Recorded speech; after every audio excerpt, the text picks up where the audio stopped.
Olá a todos. Começamos agora a aula 4 do curso Busca por Nova Física no LHC, uma introdução prática utilizando dados do experimento CMS. Nessa aula eu vou falar sobre o tema análise multivariadas usando redes neurais. Então, vamos começar. Ah, então, nesse slide eu falo sobre basicamente o tipo de aplicação que eu vou, que eu vou empregar da gente, em análises multivariadas nessa análise. Então, tipicamente, nós usamos a análise multivariada baseada em aprendizagem de máquina, e que é um método que automatiza a construção de modelos analíticos, utilizando a informação que está disponível sobre o sistema que nós queremos estudar.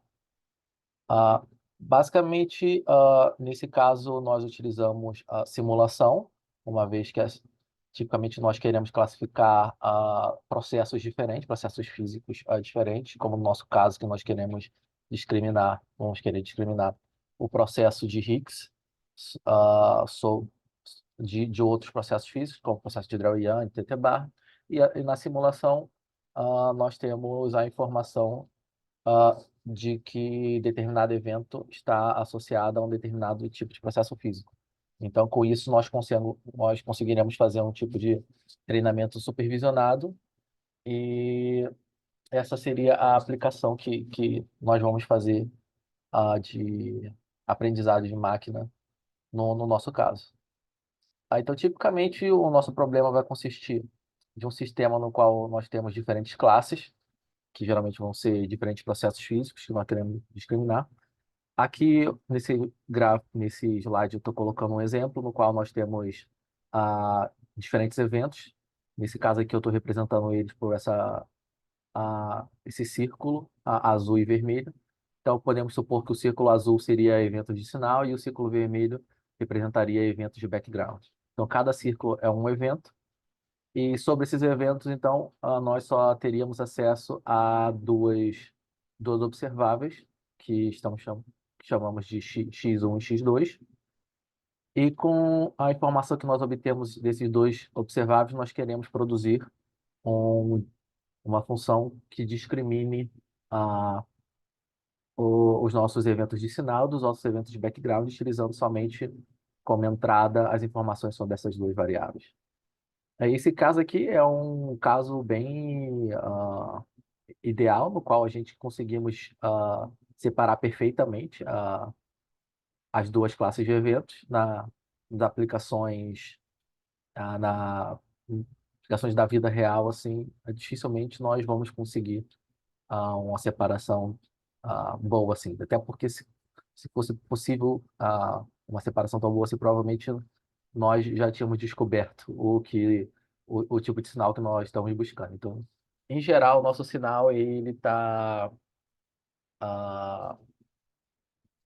embaralhado com eventos de outros tipos de processo, e as observáveis que nós temos não são suficientes para discriminar perfeitamente um do outro. Então, nós vamos ter uma sobreposição de eventos de sinal e background, então não será possível uma classificação perfeita assim.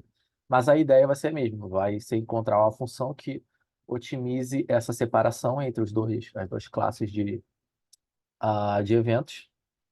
E nesse caso aqui, essa curva verde representaria, então, uma vez que a gente tem essa função de entradas, a gente pode definir um valor dela e considerar que acima desse determinado valor nós temos eventos de sinal e abaixo nós temos eventos de background. E fazendo isso a gente consegue desenhar uma linha como essa aqui no espaço dos observáveis, e no qual em um lado dessa linha nós vamos ter concentrados os eventos de uma classe, e do outro lado da linha os eventos de outra. Mas na prática nós estamos interessados só na função e qual função nós vamos utilizar ela para extrair o nosso sinal, mas de uma maneira um pouco diferente. Então, uma vez que a gente obtém esse discriminante utilizando a simulação e a técnica de aprendizado de máquina, que eu vou dar mais detalhes nos próximos slides, nós aplicamos então o nosso resultado nos dados. Então, nos dados nós não sabemos a classe dos eventos e nós utilizamos então essa rede neural, que ó, aprendeu a discriminar essas duas classes para fazer essa classificação, mostrar para a gente quais são os eventos mais prováveis de ser eventos de sinal e os que são mais prováveis de ser eventos de background. Então, essa é a ideia que nós adotamos em geral nas análises de física de partículas, quando estamos em busca de discriminar diferentes processos físicos. Então, nessa slide agora, eu começo a falar sobre a rede percepta multicamadas, que vai ser um método de aprendizagem de máquina que será aplicado nessa análise. Ele também é conhecido como rede neural multicamadas totalmente conectada. Esse nome é dado pelo fato de que todos os núcleos de processamento da rede neural, todos os neurônios, que seriam esses ciclos vermelhos no gráfico à direita, eles estão conectados. Todos os neurônios de uma camada estão conectados a todas as fontes de informação da camada anterior. E toda a informação que sai dessa camada também, ela vai para todos os neurônios da camada seguinte. Então, eles estão totalmente conectados, os neurônios de uma camada com o da camada anterior e da camada seguinte. Ah, então, esse é um tipo de um modelo que já está bem difundido no uso de física de partículas e altas energias. Podemos dizer que dentro do espectro de modelos de redes neurais, ele é um modelo simples. Temos já modelos mais complexos que já são usados em física de partículas, mas ele é simples, entretanto, é bem poderoso. E tem um extenso uso ainda dentro da física de partículas. Ah, ok, então, falar um pouco então sobre a rede neural em si. Então, essa rede neural, como eu falei, ela é composta de camadas de neurônios que recebem como entradas as variáveis dos observáveis que nós temos acesso no nosso modelo. Então, estou representando essas observáveis pela letra x, né? Então, estou considerando que nós temos n observáveis, de x1 até xn. Então, esses observáveis entram e eles entram como input dos neurônios da primeira camada e eles vão ponderados por pesos. Então, nós temos pesos ponderando cada variável que vai indo para cada camada de neurônios. Então, essa primeira camada de neurônios recebe os inputs de entrada e então esses inputs de entrada, vezes sendo ponderado pelos pesos, vão produzir a informação I da primeira camada. E então temos uma função de ativação que ela recebe, no qual ela recebe com argumento esse input e produz o output do neurônio dessa camada que será fornecido para ser o input dos neurônios das camadas seguintes. E assim sucessivamente até nós chegarmos ao último neurônio. Então, aqui embaixo, eu coloco exatamente a sequência matemática que nós temos na rede neural do que está acontecendo. Então, nós temos o input aqui, são os observáveis x, eles são ponderados pelos pesos W da primeira camada e a produzir o input da primeira camada. Esse input da primeira camada, então, ah, ele é um input de uma função de ativação que gera o output da primeira camada, que a gente chama de y1j. Esse j aqui, ele varre todos os neurônios da primeira camada. Então, assim, o output da primeira camada ele vai servir como input da segunda camada, ponderado pelos pesos da segunda camada, que vai produzir o input da segunda camada, que vai ser fornecido para a função de ativação dos neurônios da segunda camada, produzindo o output da segunda camada. Esse output da segunda camada, então, ele vai ser ponderado pelos pesos da terceira camada e produzindo assim um input da terceira camada, que é a última camada, a camada de saída. E então temos uma função de ativação da camada de saída que produz o output da rede neural. Então essa é a sequência de tratamento de informação numa rede neural. Então, ela consiste de camadas. Então, temos a camada de saída e temos as camadas escondidas, que elas estão entre a nossa, as nossas entradas dos observáveis e a camada de saída que produz o output da rede neural. Então, essa, essa configuração de camadas escondidas, nós podemos ah, propor diferentes estruturas de camadas, com mais camadas, mais neurônios por camada. Então, essas variações, quando nós fazemos essas variações, nós dizemos que estamos mudando a topologia da rede. Então, nós podemos propor diferentes topologias, porque a princípio a gente não sabe qual seria a melhor topologia para trabalhar para resolver o nosso sistema. Então, nós podemos propor diferentes topologias e ver qual é a topologia que ah, obtém o melhor resultado. Tá, entretanto, como podemos ver, ah, ah, o processamento de dados, então, o resultado da nossa rede neural vai depender muito dos valores desses parâmetros, que chamamos de pesos, que vão multiplicar as entradas ah, das observáveis na rede neural e o tratamento em cada uma das camadas da rede neural.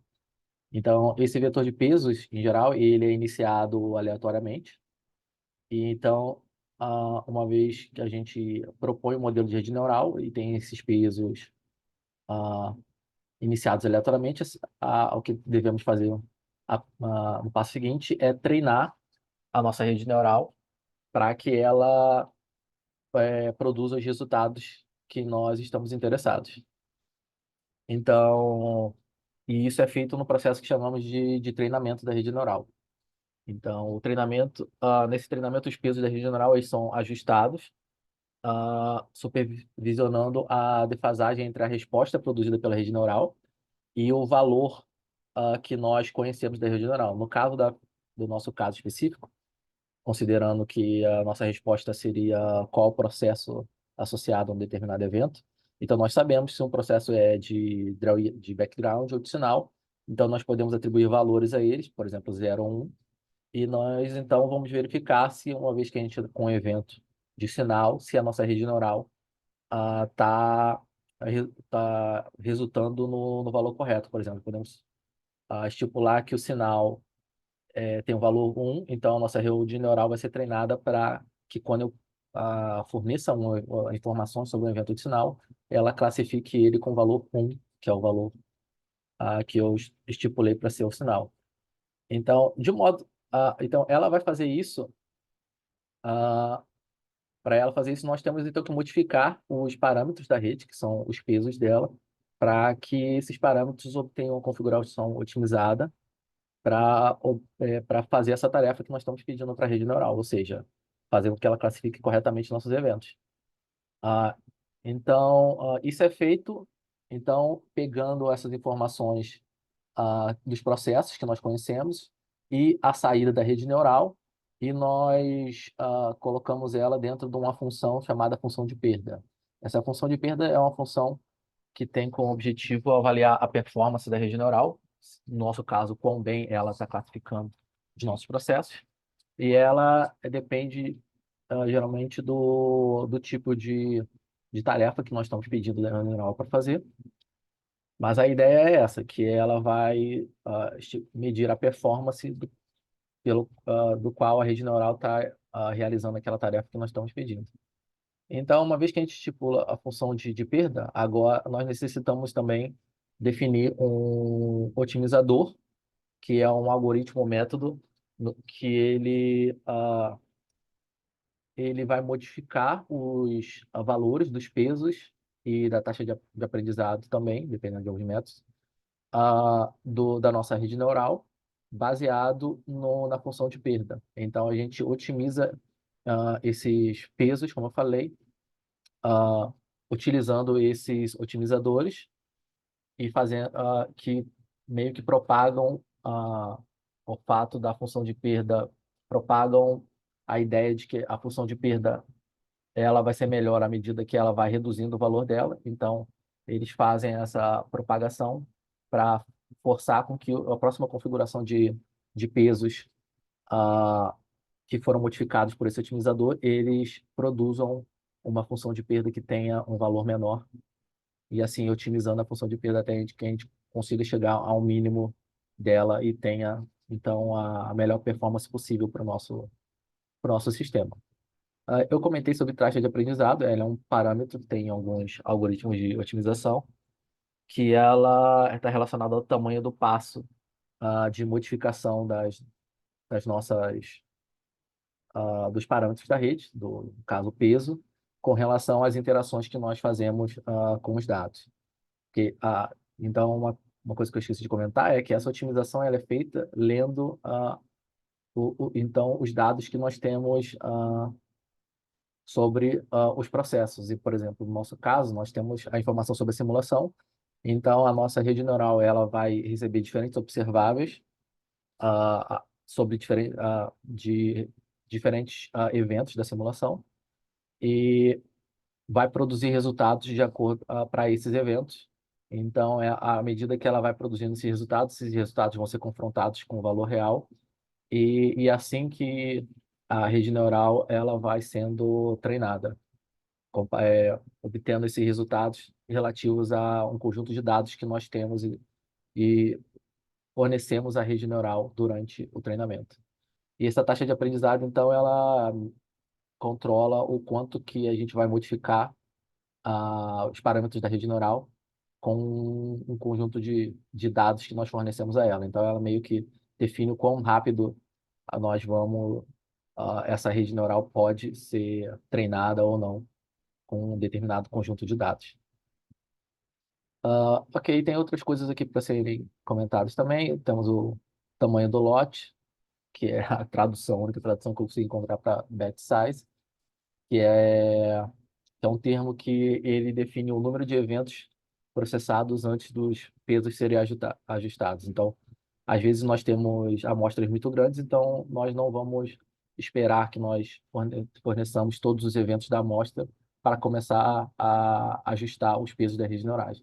Então, nós definimos geralmente uma amostra menor, que tem o tamanho definido pelo batch size, e essa amostra vai ter, devido a nossa rede neural vai ser ajustada sempre que nós ah, fornecermos a ela o número de eventos definido por esse parâmetro. Então, assim, a rede neural vai aprendendo mais rapidamente. E um outro termo também que eu vou comentar é sobre o número de épocas ou o número de interações, que ele define basicamente o número de vezes que nós processamos todos os eventos da amostra de treinamento que nós utilizamos para treinar a rede neural. Então, como eu falei, o batch size ele é uma amostra menor, então ah, a gente vai processando diferentes amostras menores do tamanho do batch size, e quando a gente completa o número de amostras do evento, a gente diz que teve uma época ou uma interação. Então, essas são terminologias que nós usamos no processo de treinamento da rede neural. Então, durante o treinamento, basicamente acontece o que está na figura à direita. Nós temos a função de perda, e ao longo do treinamento, que vai passando as épocas, que nós fornecemos sucessivamente os dados das nossas amostras, no caso de amostras de simulação, nós vamos ensinando a rede a classificar cada vez mais corretamente os eventos das nossas amostras. Então, isso faz com que a função de perda dê valores menores. Então, a gente vai vendo que ela vai diminuindo no treinamento, na amostra de treinamento. Só que, chegando o momento, a nossa rede neural ela pode começar a aprender variações estatísticas inerentes daquela amostra de treinamento, que não são exatamente, que não são a informação física que nós estamos querendo, de fato, utilizar na classificação dos processos. Isso implica que, em determinado momento, enquanto nós estamos melhorando, diminuindo o valor da loss function no sample de treinamento, se nós avaliarmos ao mesmo tempo uma outra amostra independente, que aqui nós estamos chamando de validation, eu vou usar o termo teste também em outros slides, essa outra amostra são eventos independentes, então se nós avaliarmos ah, ao, ao mesmo tempo a performance das duas amostras, em algum momento a performance da amostra de teste, ela vai começar a diminuir, ou seja, a gente vai deixar de diminuir o valor da função loss e ela vai começar a aumentar. E esse momento é um momento em que a nossa rede neural não está mais aprendendo as informações físicas necessárias para discriminar os processos. Ela está aprendendo flutuações estatísticas inerentes da sample de treinamento. Então, e isso faz com que uma outra sample que estou completamente dependente, ela comece a performar, a ter uma pior performance.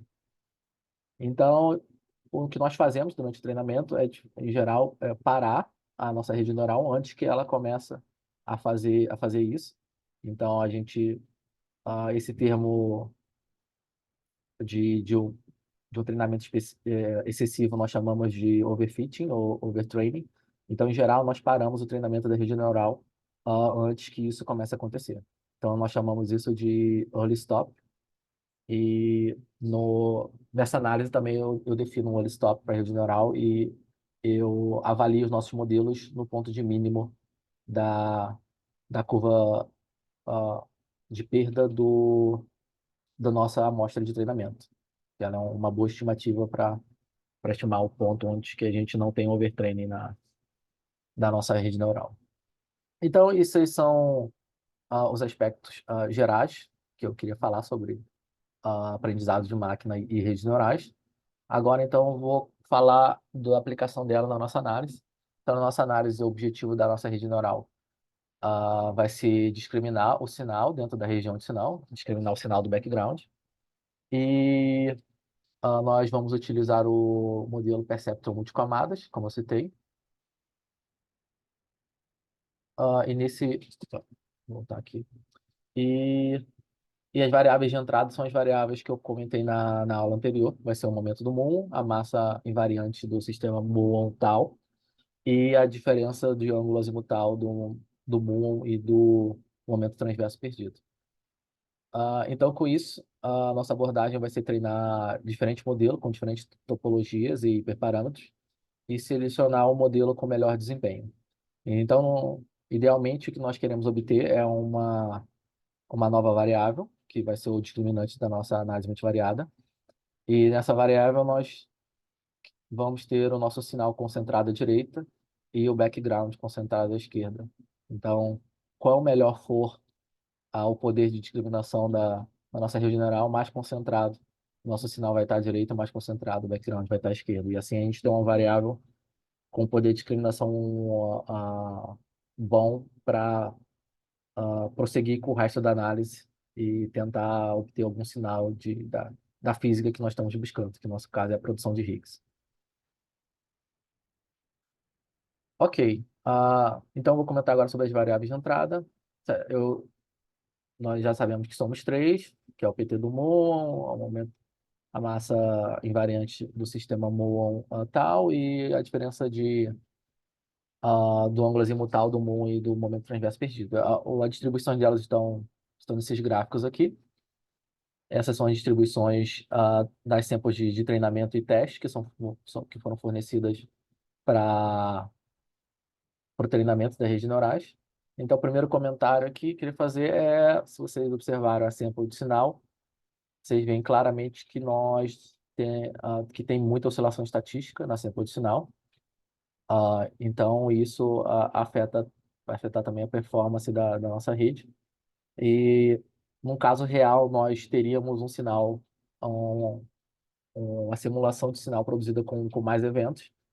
Então, nós estamos trabalhando aqui com um caso bem longe de ser o ideal. Enfim, isso aqui é o que nós temos para trabalhar utilizando esses dados abertos. Mas, isso aqui não é o ideal que nós usaríamos na análise. Aí, outro comentário é falar sobre o que nós fazemos em geral antes de fornecer os observáveis para a rede neural. É que nós, em geral, processamos elas com uma função específica. Eu estou usando essa aqui na análise, mas outras podem ser propostas. Então, basicamente, o que eu estou fazendo é pegar a variável que representa a variável do observável, que de um dos observáveis que nós estamos fornecendo como input e estou subtraindo ela pela média encontrada na distribuição dela na amostra de treinamento, que seria basicamente a distribuição ah, sem ser tracejada das linhas sólidas aqui, juntando o cenário e o background. Então, ah, então, essa observável menos a média dividido pelo desvio padrão dessa distribuição também da amostra de treinamento. Fazendo isso, nós vamos ter novos valores para esse observável, que vão ser valores próximos de zero. E vão ser valores que não vão ser dependentes do tipo de física do observável. Por exemplo, se a gente propor uma diferença do ângulo azimutal, nós temos valores tipicamente entre 0 e 0,7, enquanto que na massa nós temos valores entre 100 e 400. Então, a rede neural teria mais trabalho para configurar os pesos dela para processar ah, observáveis que têm diferentes ranges de valores. Então, a gente faz esse processamento para facilitar o treinamento da rede neural. E assim, todos os observáveis eles vão ter valores tipicamente próximos de zero, que vão ser mais fáceis para treinar os pesos da rede neural. Entretanto, as distribuições não vão ser modificadas, elas vão ter o mesmo shape, e isso é importante, que nós não podemos modificar a física do que nós estamos estudando.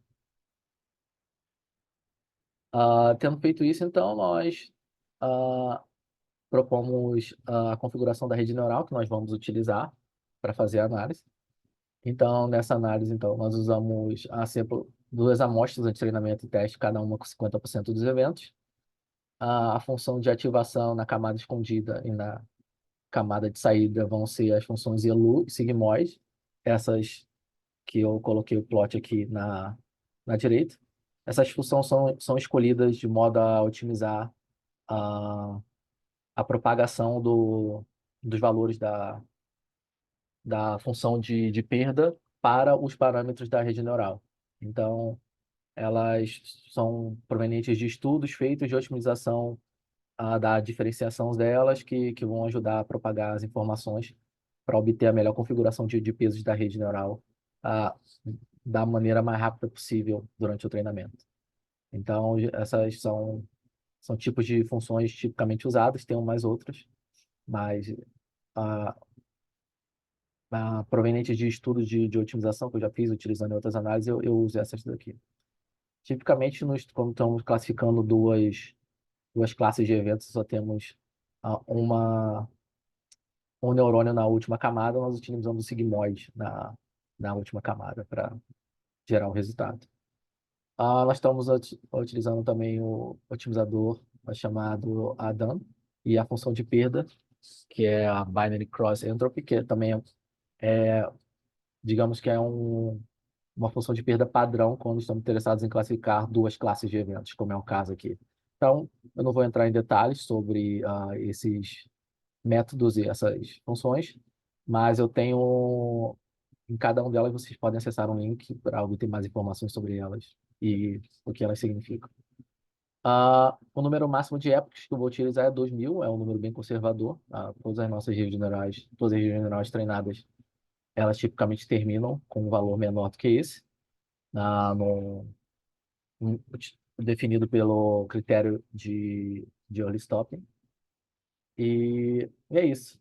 Então, eu deixei alguns parâmetros relacionados à topologia da rede neural. Como eu falei, a gente não sabe exatamente qual a topologia que melhor vai produzir os melhores resultados. E alguns parâmetros também, hiperparâmetros, que eu percebi que poderiam melhorar o resultado, ter interferência. Então, ah, eu entro com um vetor com possibilidades para esse parâmetro e, basicamente, é feita uma combinação dos valores desses vetores para produzir os modelos propostos. Então, todas as possíveis combinações dos valores estipulados nesses vetores aqui, então, cada combinação vai gerar um modelo e todos esses modelos vão ser treinados e nós então, vamos decidir, vamos verificar qual é o modelo com a melhor performance. Então, essa é a abordagem utilizada nessa análise. Então, isso foi feito, e após. Então, vocês podem ver aqui que temos uma lista de 32 modelos de todas as combinações possíveis daqueles parâmetros. E para cada um desses modelos nós temos associado uma função de loss, que essa daqui é o valor da loss no ponto mínimo da curva da função teste, da curva da função loss associada à amostra de teste. Nós temos aqui também o valor da acurácia, mas o valor da acurácia não é tipicamente usado, então, né, para fazer essa seleção do melhor modelo. E aqui também temos informações sobre o número de iterações. Vocês veem que todos eles estão valores muito menores que 2000. Então, 2000 é um número bem conservador que eu coloquei para definir o número máximo de iterações. Então, o nosso critério aqui é o valor, então, da função de perda, né, o valor mínimo dela, então, na função de teste. E utilizando, então, esse critério, nós temos que o nosso melhor modelo é um modelo que tem duas camadas, com 40 neurônios em cada camada, e utilizando um batch size com 9.000 eventos. Eu percebi que aumentando o tamanho do batch size melhorava devido à limitação de estatística nas samples de sinal. E aqui com uma taxa de aprendizado de 0,01. Então, é esse modelo então, que eu vou utilizar na minha análise. E eu vou agora começar a mostrar alguns resultados específicos para esse modelo. Então, primeiramente, nós temos informações sobre como foi o treinamento desse modelo. Nós temos dois gráficos. O gráfico à esquerda, ele mostra a, a evolução da acurácia na classificação de processos de treinamento e teste. Ah, no nosso caso, a gente não está exatamente interessado em classificar eventos, nós estamos mais interessados em produzir uma função que discrimina bem eles. Essa função vai ter um outro uso posteriormente, mas em geral eu ploto isso aqui para ter uma ideia de como ah, da performance do modelo em termos de classificação. Entretanto, no treinamento, a nossa informação principal o resultado é a perda, né, que a gente obtém avaliando a função de perda ao longo das iterações. Então, aqui nós temos essa linha vertical cinza, ela define a, a interação do qual nós temos que a função de perda da amostra de teste ela é mínima. Então, a amostra de teste ela é essa azul, e esse aqui seria o ponto de mínimo da curva. E o nosso modelo, então, nós, ele foi produzido utilizando a configuração de rede desse momento aqui da interação. Então, nós temos esse early stopping, que é se nós não tivermos nenhuma diminuição do valor da função de perda nas 100 iterações seguintes. Então, nós temos um early stopping e a gente pega, então, a, o ponto otimizado da nossa rede neural. Então, foi isso que foi feito e nós pegamos, então, essa configuração para ser utilizada como nosso melhor modelo. Esse segundo plot, então, ele é utilizado no estudo de overtraining. Então, aqui a gente já define um wall stopping de forma a evitar que aconteça o overtraining, e aqui a gente simplesmente faz uma verificação para ver se está tudo ok, se de fato a gente não tem nenhum overtraining do nosso modelo. Então, nós plotamos aqui as distribuições da amostra de teste e de treinamento do sinal do background, e nós verificamos se as distribuições estão compatíveis, ou seja, as distribuições de background da amostra de treinamento e de teste, se elas estão compatíveis estatisticamente uma com a outra, e a mesma coisa para a distribuição de sinal. Então, vemos aqui novamente que a distribuição de sinal tem muita variação estatística por causa da pouca quantidade de eventos na amostra. Entretanto, dentro das oscilações estatísticas que nós vemos aqui, a gente vê que, a princípio, não parece ter nenhum overtraining do nosso modelo. Ah, então é isso. Agora eu falo sobre uma coisa importante quando a gente produz um modelo para ser usado em algum estudo, em alguma análise. geralmente quando nós publicamos a análise e colocamos lá que utilizamos um modelo de aprendizado de máquina para extrair o sinal, discriminar o sinal do background, as pessoas que vão ler aquele paper, que estão interessadas na física, elas muitas vezes vão querer ter a informação de que qual foi então a observável que teve maior impacto nessa no seu resultado, na discriminação do sinal do background, para eles terem uma ideia do que a rede neural está fazendo, qual a física que ela está utilizando para trabalhar com aqueles processos. Então, para isso, existem diferentes tipos de procedimentos que podem ser feitos para fazer esse estudo. O CMS ele tem uma documentação de aprendizado de máquina que vocês podem acessar clicando nesse link aqui, no qual eles recomendam alguns dos processos alguns dos métodos que podem ser usados para fazer diferentes ah, coisas associadas à aprendizado de máquina. E aqui, para avaliar o impacto das variáveis, eles têm alguns métodos também recomendados. Então, eu utilizei um dos métodos que eles recomendaram lá, que é chamado de método da importância da permutação.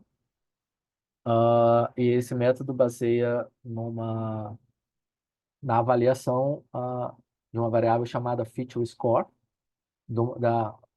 que aqui depende do J, que seria a variável específica. Então, esse feature score ele é calculado, então, avaliando essa média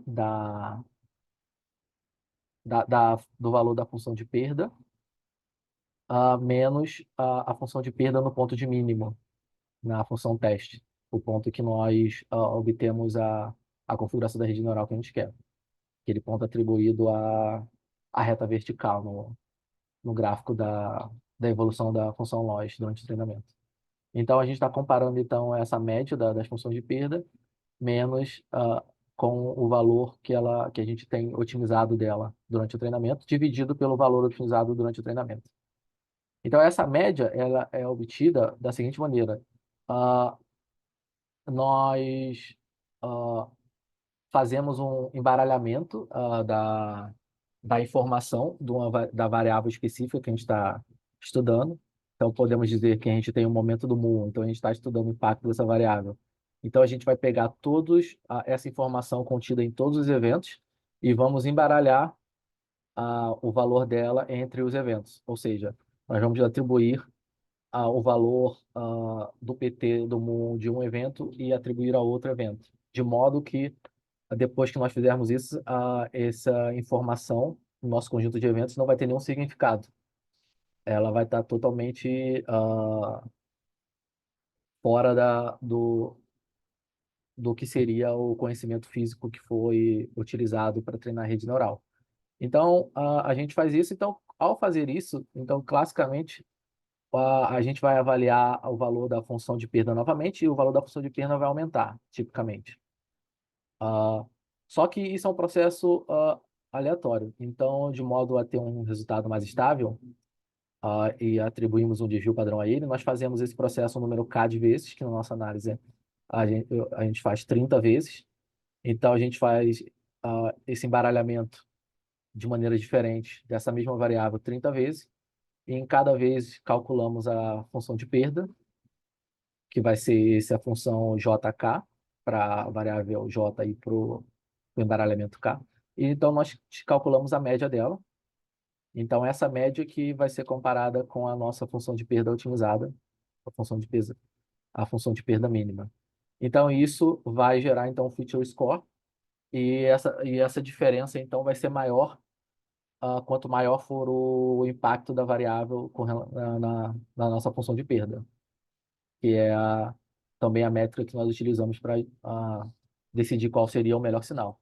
Então, fazendo isso, a gente tem esse plot aqui à direita, dá o valor da função de perda, e com essa incerteza aqui, que seria o desvio padrão das 30, dos 30 embaralhamentos. Então, com isso, a gente pode perceber então que nossa observável que teve maior impacto foi a massa variante do muon, do sistema muon-theta, muon-tal. Entretanto, podemos ver que todas as variáveis teve uma contribuição boa, para a performance do discriminante. Então, elas não têm um valor, a melhor variável não tem um valor muito maior do que as outras. Ela tem um valor um pouquinho maior, então todas elas parecem ter uma contribuição interessante para produzir o nosso resultado final. Então, esse aqui é o estudo feito do impacto das variáveis. Então, agora então eu faço, eu mostro o discriminante em si, como é que ficou com relação aos nossos processos de background e o processo de sinal. No, então, no plot à esquerda eu mostro esse discriminante numa binagem maior. Aqui eu acho, eu não lembro exatamente quantos pins tem aqui, se tem 50, algo desse tipo. Ah, então aqui vocês podem ver que o nosso sinal, o nosso background, ele está concentrado mais a valores menores do nosso plot, porque nós definimos que os processos de background teriam um score igual a zero, e o de sinal, ele tem uma concentração, digamos, maior aqui, perto de um. Entretanto, claramente a gente vê que a rede neural teve dificuldade nessa classificação, porque o nosso processo de sinal nessa região de parâmetros, nessa região de observáveis, eles são muito parecidos com os processos de background. Então, a nossa rede neural não teve vida fácil na hora de tentar classificar, discriminar o nosso sinal do background. Ela fez o que dava para fazer com a informação que tinha acesso. Então, nós vamos utilizar esse observável aqui, que é o score da rede neural, para fazer o resto da nossa análise estatística e, e produzir os resultados. Entretanto, nós não podemos utilizar, e nós vamos utilizar o histograma produzido com essa variável. Então, nós não podemos utilizar o histograma dessa maneira. Em geral, para fazer o resto das análises estatísticas, nós temos alguns critérios que têm que ser adotados. Um deles, por exemplo, é evitar que tenha bins com essas oscilações estatísticas aqui. Então, em geral, nós propomos a distribuição com um número menor de bins, de modo a suprimir as oscilações estatísticas no histograma. Então, aqui no gráfico central, nós temos uma configuração que tem, que, se eu não me engano, 20 bins. E, ah, e é isso. E aí nós podemos ver que, por exemplo, o processo de background ele tem uma variação mais suave, sem oscilações estatísticas no histograma. O processo de sinal, entretanto, a gente ainda consegue ver algumas oscilações. A gente consegue ver que a incerteza estatística também tem um valor significante. Isso ocorre simplesmente porque essa é a simulação que nós temos disponível nesses dados abertos. Em geral, quando nós fazemos uma análise, nós vamos requerer uma amostra de sinal com determinada quantidade de eventos, de modo a evitar que, na hora que nós fizermos esse estudo, nós temos impacto da limitação estatística da nossa amostra. Entretanto, nessa amostra de dados abertos, eu não tive como obter uma amostra com maior número de eventos. Então, isso é que nós temos disponível. Então, mesmo com algumas oscilações estatísticas na amostra de sinal, isso aqui eu deixei a binagem dessa maneira aqui, também para não produzir um histograma com uma quantidade muito pequena de bins. E também a ideia também é que pelo menos perto do valor de 1 do nosso discriminante de machine learning, nós tenhamos uma quantidade de eventos menor, né, mas sem a interferência da incerteza estatística, porque aqui já, de fato vai ser onde está concentrado o nosso sinal. Então aqui é, vão ser os bins que vão ter melhor poder de discriminação para dizer se nós temos a presença de sinal nos nossos dados. Porque, por exemplo, no bin mais à direita, mais à esquerda, nós temos coisas como um evento de sinal num bin que tem mais de 1.000 eventos de background. Então, aqui, digamos, esse bin tem o potencial zero de prover qualquer tipo de informação estatística se o nosso sinal existe ou não. Então, os bins que vão, digamos, prover mais informações sobre isso, sobre a nossa pergunta, se esse processo de sinal existe ou não, vão ser os bins que estão concentrados mais à direita. Então, geralmente, esse é o raciocínio que nós usamos quando definimos os bins de busca da nossa análise. E aqui no plot direita, nós temos a curva ROC, que tem uma área sobre a curva de 0,75. Se se vocês lembrarem os valores obtidos, né, para as outras variáveis, ah, vocês claramente concluem de que a nossa análise multivariada foi bem sucedida. Nós obtivemos uma nova variável que tem um poder de discriminação melhor do que as outras variáveis, os outros observáveis separadamente. Então, nós utilizamos todo o poder de discriminação desses observáveis trabalhando em conjunto para obter uma nova variável que tem um poder de discriminação maior. Ah, então, essa é a ideia da análise multivariada e foi isso que a gente obteve. Apesar do fato de a gente não obteu, que nós não obtivemos uma variável, um discriminante com um poder de discriminação tão excelente assim, tão grande, mas aí como eu falei, é o que podemos fazer com os observáveis que tínhamos e é isso. Eu começo a falar agora sobre o pacote Happy Hero Machine Learning, que é o terceiro pacote das ferramentas computacionais que eu comentei no início do curso. Então, a ideia desse pacote, ele é um framework, né, que tem o objetivo de configurar e treinar os modelos de machine learning para serem usados na análise. Então, ah, como está mostrando aqui no esquema à esquerda, né, esse framework ele trabalha processando os datasets que estão no nosso Outpath, que são os datasets produzidos com a extensão .h5, então a entrada do machine learning são esses data frames salvos na- nas, nos arquivos H5. Ah, eu utilizo diferentes pacotes de Python para fazer o estudo dessas redes neurais. No início eu comecei a fazer com Keras, mas agora eu faço mais com PyTorch, embora alguns modelos simples ainda podem ser utilizados com Keras. Entretanto, a partir de agora, estou focando bastante no pacote PyTorch, que eu prefiro utilizar, porque tem uma linguagem mais ah, intuitiva, digamos assim, que eles chamam de Pythonica, então eu prefiro utilizar o PyTorch para fazer a análise multivariada. Então, a ideia é utilizar isso para fazer a classificação de duas ou mais classes de eventos. E a saída, então, dessa análise ah, são os modelos treinados com as informações de performance e de controle de overtraining. Então, é isso que o Happy Hero Machine Learning está fazendo. Eu coloquei aqui alguns plots também, tá, das coisas que são produzidas pelo esse framework. Então, nós vimos que são os mesmos plots que eu mostrei agora ah, para análise utilizando dados abertos. Só que esses plots são feitos aqui para outra análise. Então, nós podemos ver distribuições e curvas diferentes aqui. Até um estudo aqui de impacto de variáveis com um número maior de variáveis e tal. Então, para utilizar o Happy Hero Machine Learning, então temos uns comandos também que vocês devem aprender para poder utilizar, entretanto não são muitos.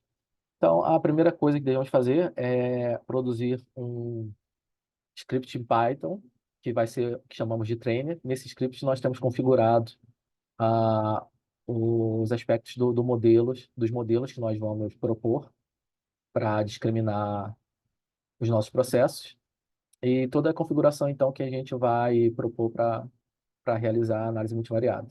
Entretanto, para gerar esse trainer, nós temos que definir então o que a gente quer que esteja contido nesse trainer em arquivos Python dentro da pasta setups no framework do Happy Hero Machine Learning. Então, dentro da pasta setups, nós vamos lá. No nosso caso, a gente vai sempre ir no arquivo opendata.py e lá nós vamos configurar ah, os valores que a gente quer para os parâmetros, quais são as variações em alguns hiperparâmetros que nós vamos propor, para de modo a produzir todos os modelos que nós temos em mente para tentar classificar os nossos processos. Então, para fazer isso, então nós temos que modificar esse arquivo e depois de modificar esse arquivo, nós temos que executar o comando Python generate trainer e ele recebe o argumento análise, que é o nome da análise, que no nosso caso a gente vai escrever Open Data. Uma vez definido, então, o trainer, nós podemos, assim como foi feito no Happy Hero, gerar alguns comandos para produzir o número de jobs que esse trainer está configurado para treinar. E nesse caso, o número de jobs é equivalente a dizer o número de modelos. Então, cada job vai ser um modelo para ser treinado. Então, nós podemos executar Python, ah, o trainer, e colocar menos j, menos um, traço j, traço um. Então, isso vai fazer com que seja mostrado o número de jobs que o trainer está configurado para treinar. Caso nós queiramos a lista de jobs que o trainer está configurado para treinar, nós podemos mostrar essa lista rodando então o comando Python trainer -j -2, bem similar ao que foi feito no onSelection, no caso do Happy Hero. E quando a gente quiser treinar um job específico, a gente então executa Python trainer -j e o número do job dele na lista. Então, aqui embaixo também temos novamente os exemplos que eu acabei de usar, né? Para o caso que a gente tem uma análise chamada Open Data e que nós, dentro do arquivo de configuração opendata.py, podemos então definir essa tag que é usada simplesmente para diferenciar um trainer do outro. Então, a gente pode produzir diferentes trainers com diferentes tags para diferentes estudos. Então, lá eu defini uma tag chamada class.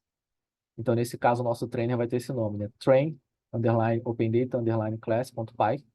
Então, para rodar ele depois de ser gerado, nós só precisamos executar Python, o trainer, traço j-1, traço j-2 ou traço jn, como foi descrito acima. Então, essa é a lógica para gerar o trainer e trabalhar com ele para rodar os jobs. Ah, então, uma vez que tem o trainer, em algum momento a gente vai querer submeter ele, né, para processar todos os jobs no qual ele está configurado. Então, assim como no Happy Hero, nós temos o Submit Jobs, que nós podemos executar com o comando help para dar a lista de flavors disponíveis. E podemos também executar ele para submeter os jobs do nosso trainer. Então, o comando ele é um pouco diferente no Happy Hero, que agora a gente tem que executar Submit Jobs, o flavor, o número de jobs que nós estamos submetendo, e nós temos que botar o nome do trainer, porque nós podemos ter diferentes trainers agora, então tem que especificar qual é o trainer que nós vamos submeter para treinar os nossos modelos. Então, por exemplo, se eu quiser submeter localmente, que vai ser o caso dessa análise, 16 jobs, ah, que o trainer train Open Data Class está configurado para treinar, então nós vamos executar submit jobs local para rodar eles localmente, botar o 16, que é o número de jobs, e colocar o nome do trainer aqui, que é o nome do arquivo Python, train Open Data Class.py. Então é isso.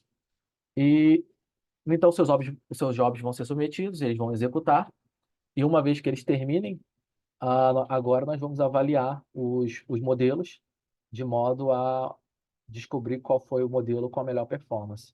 Então, para fazer isso, nós executamos o script evaluate.py. Então, nós executamos esse comando aqui, Python evaluate, e ele tem uma série de argumentos que são necessários para a gente identificar ah, quais são os modelos que nós vamos avaliar, né? Então, eu especifico a seleção, que no nosso caso vai ser especificada dentro do arquivo opendata.py, logo quando a gente produz o trainer. Então, no caso, a nossa seleção pode ser chamada de MLOD, no exemplo aqui de baixo. Então, o período vai ser 2012, a análise é Open Data, a tag a gente está usando class e a livraria a gente está usando Torch, pode ser Torch ou Keras. O Torch ele é o default, então para a gente ter que memorizar menos coisas, a livraria pode ser omitida, não é necessário colocar ela. A gente vai sempre trabalhar com modelos de torque. Então, num caso específico no qual nós queremos avaliar os modelos treinados para a seleção MLOD do ano de 2012, da análise Open Data com a tag class, nós podemos digitar Python evaluate, aí o argumento S MLOD, o argumento P 12, o argumento A Open Data e o T class. Então, assim, a gente consegue avaliar os modelos treinados por por esse trainer que nós criamos. Então, chegamos ao nosso último slide dessa quarta aula. Aqui, então, eu falo sobre como é que vai ser a prática dessa aula 4. Então, para fazer o estudo de análise multivariada, antes de tudo, nós temos que produzir os dados das amostras que vão ser utilizados nesse estudo. Então, esses dados vão ser produzidos usando um Anafile MLOD, né, que basicamente vai selecionar os dados na região de sinal, que nós treinamos as amostras, os processos na região de sinal, que eles vão discriminar o sinal do background na região de sinal, então nós temos que estipular essa região. E então, para definir essa região, eu vou mostrar então a função regions ou D, que define as regiões da minha análise, utilizando as informações que eu apresentei na última aula. Então, uma vez produzidos esses dados, nós então vamos para o framework Happy Hero Machine Learning e lá nós vamos gerar o trainer que vai ser utilizado na análise multivariada. E depois de gerado, esse trainer vai ser executado e os jobs, vamos submeter os jobs dele para que ele treine os modelos das amostras criadas na etapa 1. Aí depois, a parte 5 é avaliar os resultados obtidos, ver qual é o melhor modelo. E a parte 6 seria, então, ver como foi produzidos as informações que eu apresentei ao longo dessa aula, como elas foram produzidas utilizando ah, as nossas ferramentas Happy Hero. Então, eu vou mostrar para vocês como a gente produz cada uma das informações que nós foram apresentadas agora nesse estudo de análise multivariada. Então é isso. Agora vamos começar a parte prática.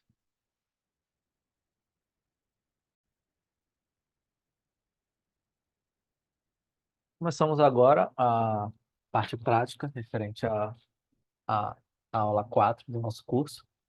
Nessa parte prática, então, vou começar falando sobre o Anafile que nós utilizamos para produzir a amostra de eventos que vai ser utilizada na análise multivariada. Então, eu vou aqui no sistema de arquivos à esquerda e vou mostrar, então, que eu já copiei o Anafile, que foi disponibilizado junto com os root files de dados abertos. E eu já coloquei o Anafile aqui, dentro da pasta ANDA do nosso Happy Hero. E esse Anafile eu coloquei o nome de MLOD, Machine Learning Open Data. Então, ah, eu incluí o Anafile aqui, então agora eu vou começar a falar sobre ele. Esse Anafile, ele tem um cut flow aqui bem extenso agora, porque todos os cortes todas as seleções que nós definimos na análise anterior da seleção base, elas foram incluídas agora no cut flow, estão sendo aplicadas nos nossos eventos. E então agora tem um conjunto grande de entradas no cut flow aqui para fazer a contagem do eventos após cada um dessas seleções. Aqui na parte da inserção de variáveis para serem salvas no arquivo H5, nós temos também um conjunto grande de variáveis, não tão grande assim, um conjunto razoável de variáveis, que a princípio foram incluídas para fazer parte da amostra. Entretanto, na parte da análise multivariada, como já foi discutido, apenas 3 dessas variáveis vão ser de fato utilizadas, mas eu acabei não mudando aqui. Eu deixei as outras serem incluídas também nas amostras que vão ser produzidas. Mas as variáveis que nós vamos usar, como vocês sabem, vai ser o momento do boom, a massa invariante do sistema montal e a diferença do ângulo azimutal entre o muon e o momento frame inverso perdido. Ok. Então, descendo um pouco mais a gente chega na parte do region, que é a parte que roda dentro do loop de eventos. É a função que roda dentro do loop de eventos. Então, aqui a gente começa, de fato, a aplicar as seleções e fazer as contagens ah, dos nossos eventos. Então, tem o primeiro corte aqui corte mínimo do número de moons e taus construídos. Então tem a seleção do trigger. Nós, então, aqui rodamos a seleção de leptons. Com a seleção, ao rodar a seleção de leptons, nós definimos esses vetores aqui de select mu and selected tau, onde que estão guardados os moons e taus selecionados pela nossa seleção. Então a gente e nessa parte que nós selecionamos os eventos que tem pelo menos um tal selecionado. Então, depois nós rodamos a função que identifica se existe um par de tal com cargas opostas. Caso tenha, ele passa pela seleção seguinte, chamada has tal pair. E então nós rodamos a seleção de jatos. Depois da seleção de jatos, temos o requerimento se os eventos têm número de jatos maior ou igual a 1. E aí depois nós começamos a adicionar os critérios definidos na aula anterior. Então temos aqui a parte de seleção hadrônica, de momento transverso, onde temos uma seleção em duas variáveis, no PT do jato de maior PT do evento, então aplicando a seleção em 60 GeVs, da energia hadrônica transversa perdida, utilizando jatos com PT maior que 30. Então, também estamos aplicando a seleção em 60. Depois disso, depois de aplicar essa seleção, nós executamos a variável que produz as variáveis angulares, utilizando jatos com PT maior que 30.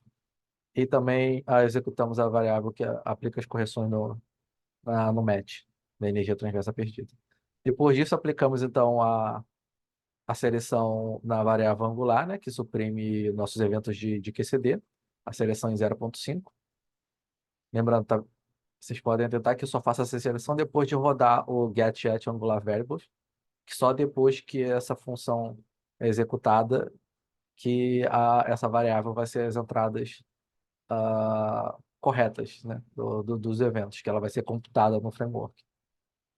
Então, depois de fazer essa seleção, então rodamos a função get tal variables, que faz, produz todo aquele conjunto de informações relativo da combinação de diferentes objetos do evento, né? Do muon, tal, ah,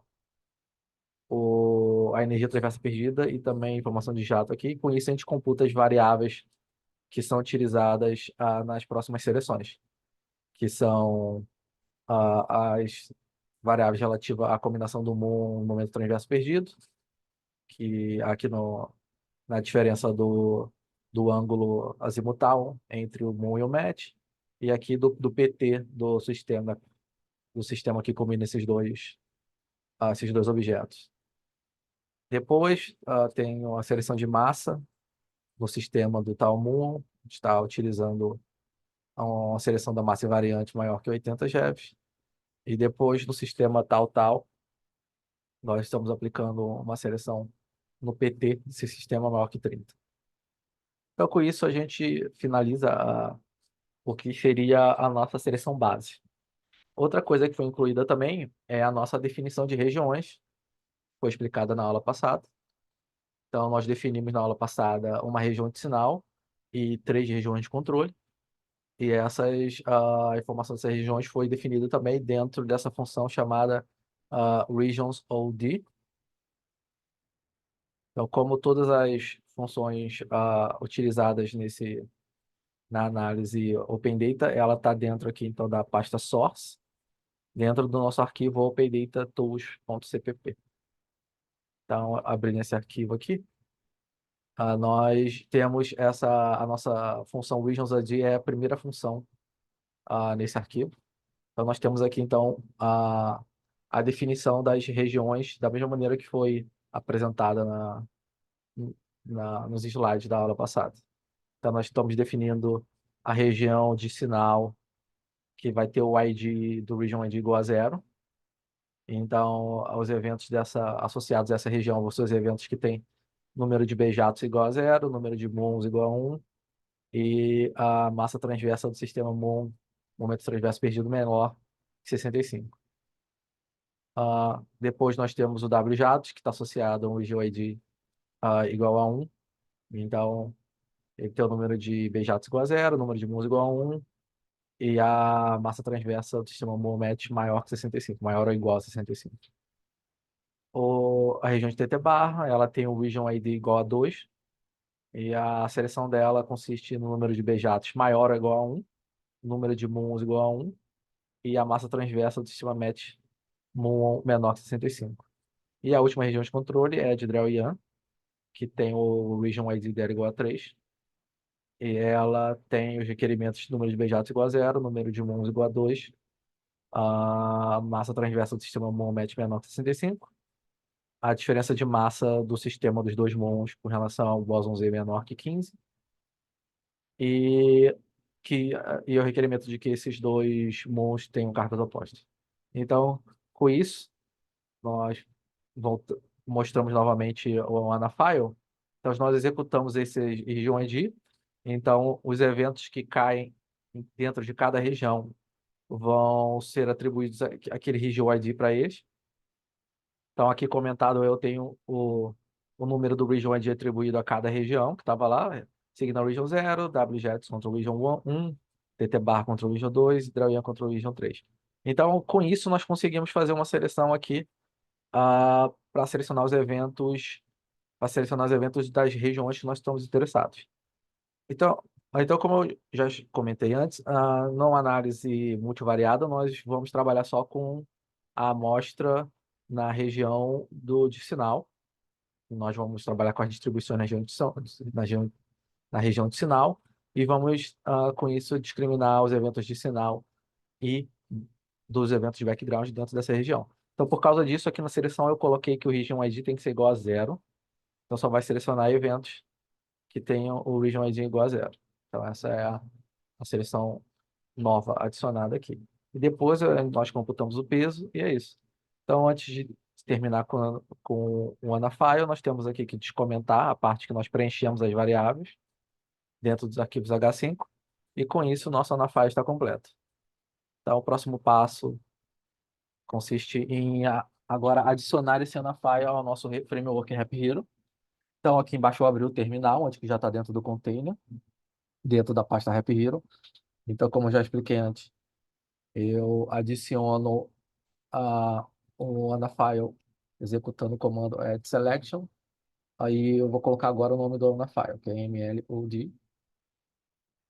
Então, com isso, como da última vez, vai aparecer que esse Anafile já existe, porque nós já temos esse Anafile presente dentro da pasta Ana. E agora nós compilamos o framework para incluir esse Anafile.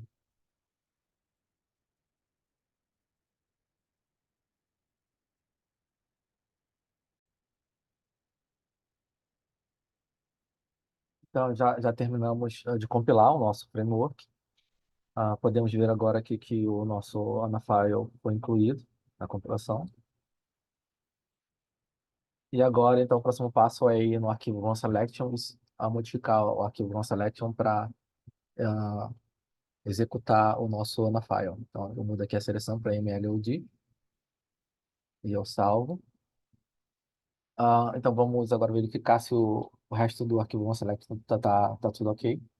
Uma coisa que eu não cheguei a comentar antes é que essa análise de parâmetros aqui, nas outras aulas eu não comentei muito sobre ela facilita no caso de que a nossa análise em geral, a análise total, ela dura um certo tempo e algumas vezes ao longo da análise nós mudamos alguns parâmetros.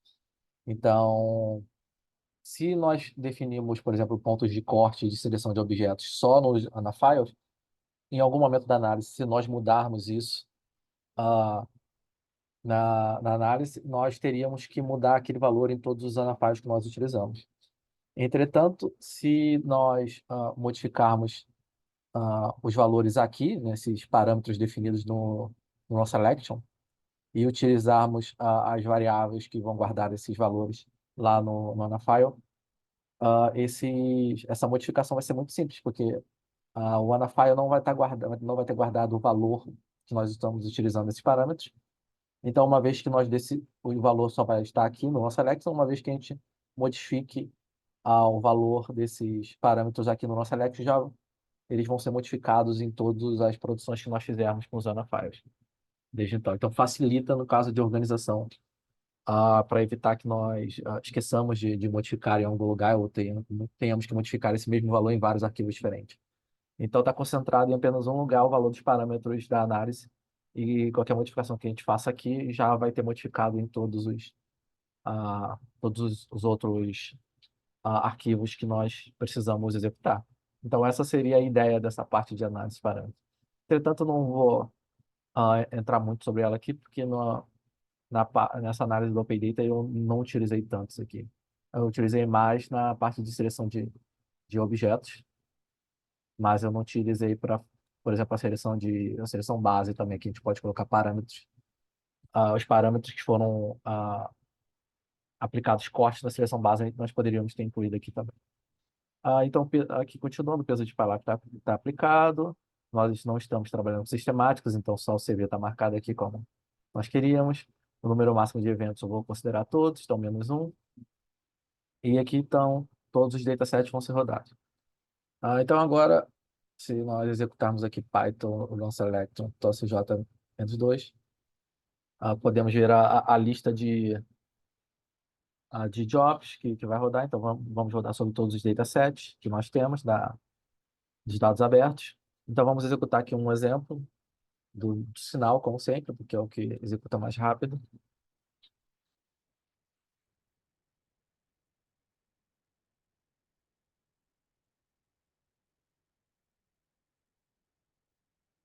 Então ele terminou. Com isso, nós podemos ver aqui as informações da nossa seleção. Então, nós estamos rodando a seleção Machine Learning, OD, o nosso sinal, VBF. Aqui nós temos o nosso Cut Flow, com muito mais cortes aplicados aí, aos eventos, né? Então, temos aqui a sequência de seleções aplicadas. E embaixo, então, temos as informações que estão contidas no nosso arquivo H5. Então, vemos aqui todas as variáveis que foram adicionadas, a quantidade de eventos que tem dentro delas. Temos 1945 eventos, o nosso data frame, dentro do arquivo H5. E nós temos aqui informações sobre a média de desvio padrão de cada variável. Então, parece que está tudo ok. O próximo passo seria, então, submeter esses jobs, utilizando o comando submit jobs local 9, porque temos 9, aqui vai ter que voltar muito para cima, mas a nossa lista de jobs tem um total de 9 jobs, então coloquei aqui 9. Então, nós submeteríamos isso e então todos os datasets serão processados. Como isso demora um certo tempo, eu não. Eu já fiz esse processamento antes, então os dados já foram processados. Quando eles estivessem terminados, o próximo passo seria ir na pasta Tools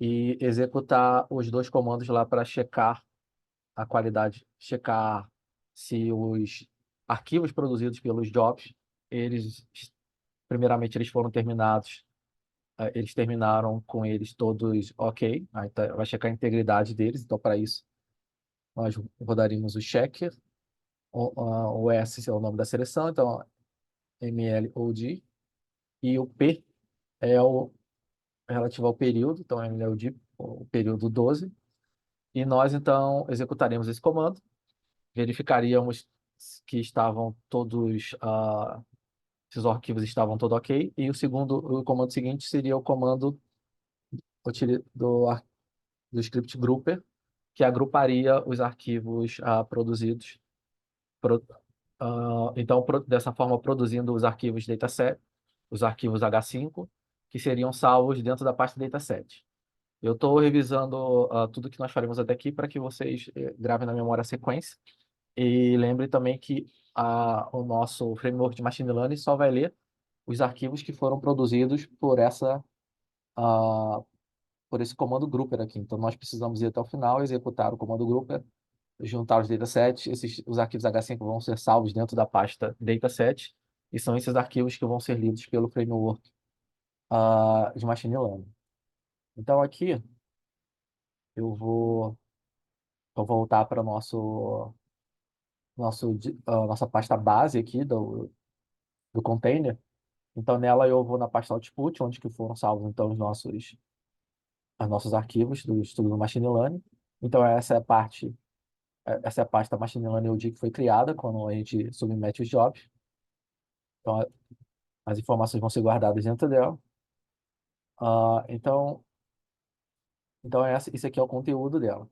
A princípio, deveria ter, então, uma pasta aqui para cada um dos nossos processos que nós submetemos anteriormente, uma coisa similar ao que é observado aqui na pasta do PyLab. Entretanto, eu já tinha apagado essas pastas para diminuir o tamanho que estava consumindo no HD. Mas, enfim, elas não são mais necessárias porque nós vamos utilizar os arquivos H5 que estão dentro da pasta Machine Learning. Deixa eu voltar aqui um pouco para melhorar isso. Então, dentro da pasta dataset, né, nós temos essa pasta 12 relativa ao período ah, que foram produzidos esses datasets, e quando a gente rodou o grupo, então, foram salvos esses arquivos H5 dentro da pasta datasets. Tem uma pasta Machine Learning aqui que ela só deveria aparecer quando nós rodássemos o framework de Machine Learning, mas como já tinha rodado previamente, ela já está aqui, mas a princípio ela não estaria aqui. Então, esses arquivos H5 estão aqui, então nós só vamos precisar deles para o próximo estudo. Então, é isso que eu queria mostrar para vocês. Então, agora eu vou finalmente para o framework uh, Happy Hero Machine Learning e eu vou mostrar como nós trabalhamos com ele.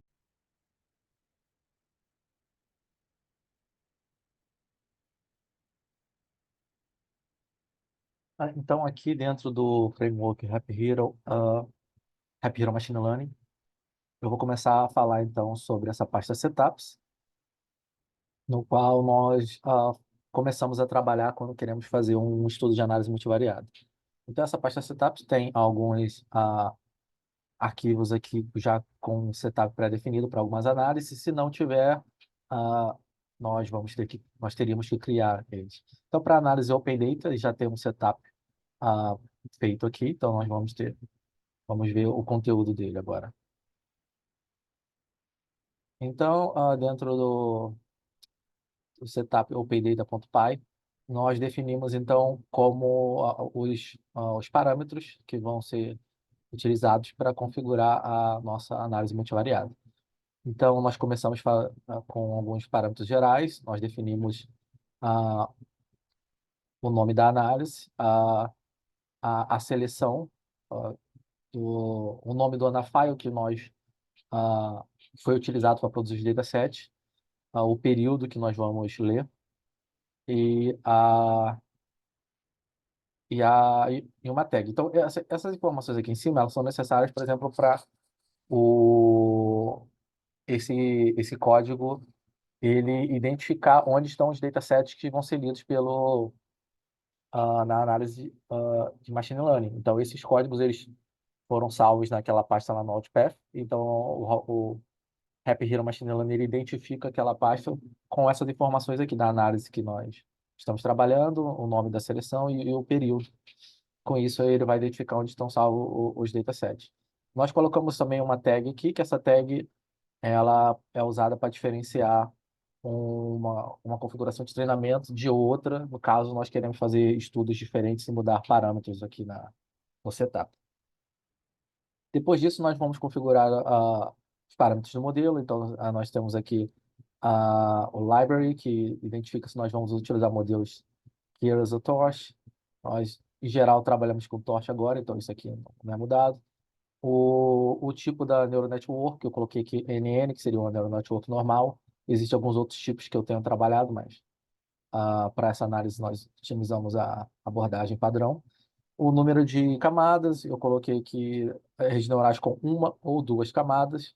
Então, essas duas possibilidades vão ser consideradas na criação dos modelos. O número de nodes, que eu também chamei de neurônios na apresentação. Então, temos aqui quatro possibilidades, então, o número de neurônios por camada, então 10, 20, 30 ou 40. E os outros parâmetros, a função de ativação, que é a ELU, o Optimizer, que é o ADAN, a Loss Function, o BCE, e o Learning Rate, que é que eu coloquei duas possibilidades, 0,01 e 0,1. Então, vão ser criados modelos com todas as combinações possíveis desses parâmetros no qual eu coloquei uma lista, coloquei mais de uma possibilidade. E aqui no setup do treinamento eu tenho mais alguns parâmetros relacionados ao treinamento, o batch size, que tem o valor de 1.000 e 9.000. Eu criei esse 9.000 porque eu percebi que melhorava o treinamento, então, de- decorrente da limitação do nosso sample de sinal. Então, isso aqui melhora a qualidade, melhora os resultados do treinamento, se for observado. O TrainFrac, ele informa como vai ser dividida a amostra de treinamento e teste. Então, colocando 0,5 significa que metade dos eventos vão ser, vão ser utilizados pela amostra de treinamento, e logo a outra metade vai ser utilizada pela amostra de teste. Esse val step size é um outro parâmetro configura a parte de nós estimarmos ah, o modelo durante o treinamento. Então, esse 1.000 aqui significa que nós vamos avaliar na produção lá da avaliação da amostra de teste, nós vamos avaliar em steps de 1.000 eventos. Portanto, o resultado final não vai mudar. Isso aqui é mais uma coisa para ser usada para não ter problemas com memória RAM e tal. Mas no final, todos os eventos da amostra de teste são utilizados na avaliação. O número máximo de interações que eu coloquei como 2.000, que é um número conservador, porque geralmente todos os nossos modelos terminam bem antes que isso. Então termina essa parte do setup de treinamento. Nós então vamos para a parte de setup das variáveis de entrada, da entrada da nossa rede neural. Então tem aqui um input mode, que está configurado para normal. Isso significa que nós vamos entrar só variáveis que representam observáveis normais. O outro caso aqui, que é o parameterizer, ele, ele é usado no caso em que nós poderíamos entrar com parâmetros do nosso modelo também. Só que esse aqui é um caso mais complexo, então, na nossa aplicação aqui, é o input normal, e nós vamos entrar então com essa lista de variáveis que está aqui. Como vocês podem ver, as únicas variáveis que estão descomentadas, elas são as variáveis referentes a as variáveis que nós já discutimos anteriormente, que é o PT do Moore, a massa invariante do sistema tal Moore e a diferença do ângulo azimutal do sistema Moore match. Então, nessa lista nós temos a primeira, é uma lista de listas. As listas dentro tem duas componentes. A primeira é o nome da variável, a segunda é como nós vamos plotar o nome dessa variável nos gráficos que nós produzimos, para que o nome delas fique lá tipo, nos padrões de publicação bem feitinho e tal. Outro parâmetro aqui nós vamos voltar para ele depois é esse feature info, que é onde que a gente informa se nós vamos querer obter informações sobre o impacto das variáveis no resultado do modelo.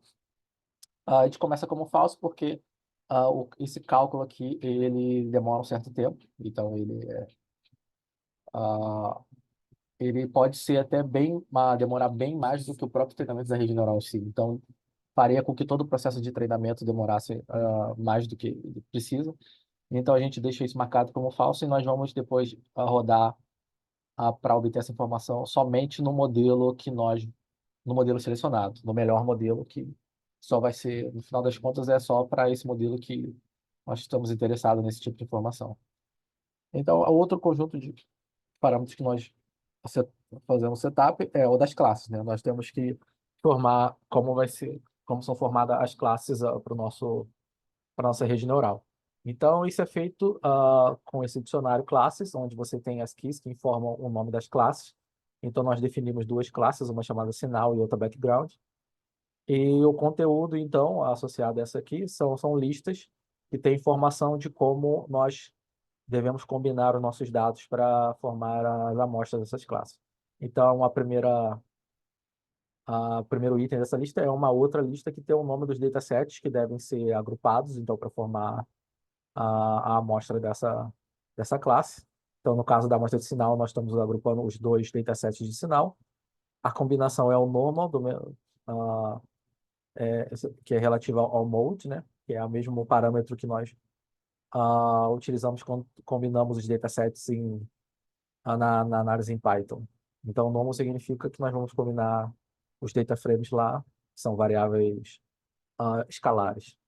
O combination é como nós combinamos esses datasets. Nós vamos fazer um tratamento especial para o peso deles, para dar a mesma importância de todos esses datasets dentro a mesma importância para todos os datasets dentro da classe, ou, nesse caso aqui, a importância vai ser dada simplesmente pela seção de choque desse dataset. Nesse caso, nenhum peso é aplicado, eles são simplesmente agrupados, como nós já fazíamos o agrupamento normal dos datasets. Então, a gente deixa a seção de choque de cada um deles, ah, dar a informação da contribuição deles dentro da classe.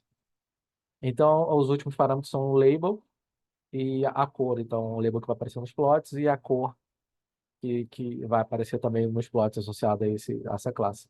Embaixo, então, a gente define o background.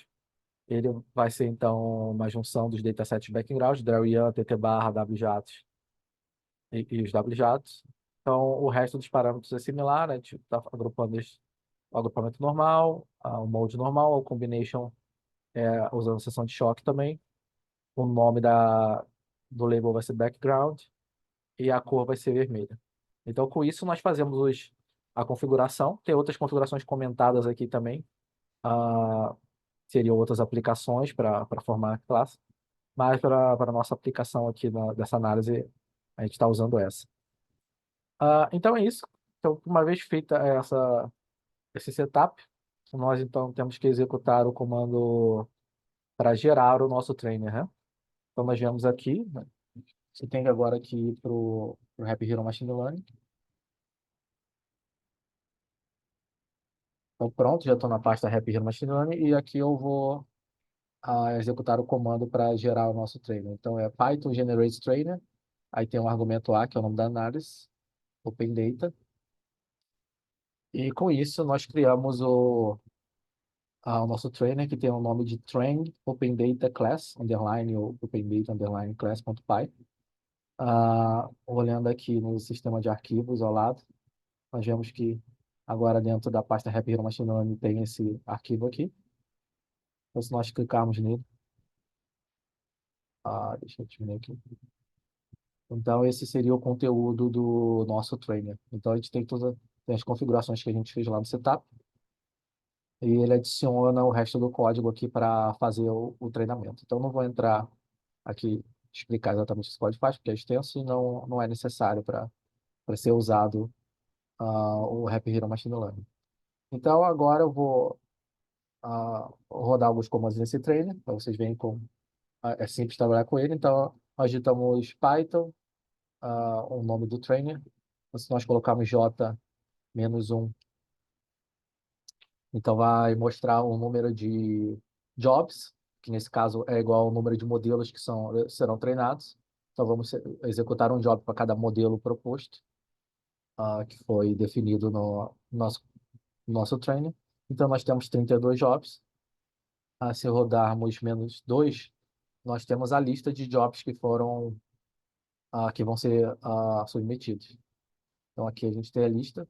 Então, a gente pode ver que temos diferentes combinações dos parâmetros que nós setamos. Então, temos alguns modelos que vão ter só uma camada, que são esses aqui.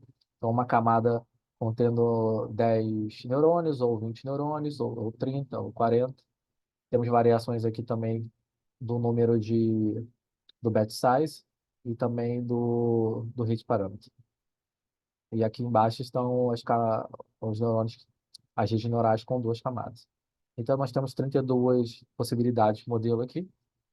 E o próximo passo, então, seria submeter o nosso trainer. Então, para submeter, o comando é submit jobs. Então, nós colocamos o flavor, nesse caso, como no caso do Happy Hero, é local, para fazer uma submissão local, e vão rodar localmente. Nós temos 32 jobs, então eu digito 32 aqui. E a diferença com relação à submissão do Happy Hero é que nós temos que informar aqui qual trainer que nós vamos realizar vai ser utilizado para realizar o treinamento, né? Então nós temos que explicitamente aqui, como o terceiro argumento, colocar o nome do trainer, que é train Open Data Class. Então, executando esse comando aqui, nós submeteríamos os 32 jogos e eles começariam a treinar um modelo atrás do outro. Nesse caso, como isso é a parte que demora, né?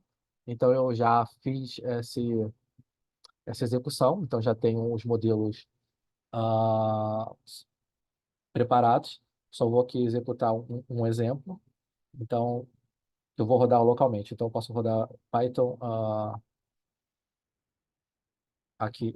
Aí eu coloco o trainer, coloco o J e vou colocar, por exemplo, rodar o primeiro modelo, que ele é bem rápido.